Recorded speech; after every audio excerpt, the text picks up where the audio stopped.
bismillahi rahmani rahim. Tawakkalullah, la hawla wala quwwata illa billah. Assalamu alaikum wa rahmatullah. Today we're gonna do the part 2 from the video of yesterday on the book of Imam Suyuti. We're gonna bring 3 or 4 more hadiths about the matter of doing zikr out loud during the time of Prophet.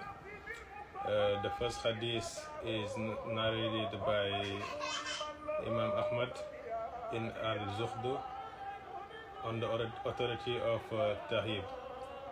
They say Salman was doing remembrance of Allah when the Prophet passed and asked him, Salman, what are you doing? What are you saying?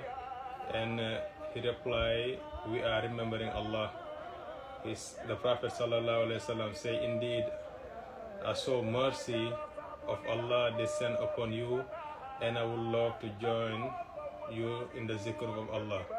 Then the Prophet ﷺ said, all praise and thanks belong to Allah, who have made such people in my ummah, and who have ordered me and has ordered me to contend with them.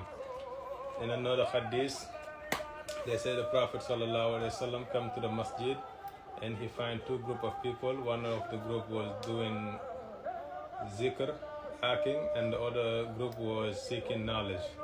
And they asked the Prophet of ﷺ what he think about the 2 groups. He said both groups are good, but indeed one is better than the other.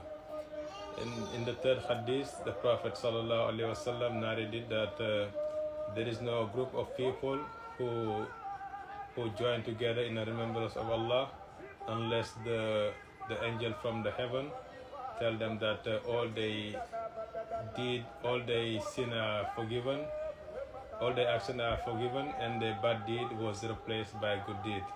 And also one day there was a Sahaba who come to visit the Prophet ﷺ. When they passed by the masjid, there was somebody who was doing zikr out loud, and the Sahaba tell Prophet ﷺ, maybe this guy is doing this for show. So he's doing the zikr out loud just so people can see him and praise him.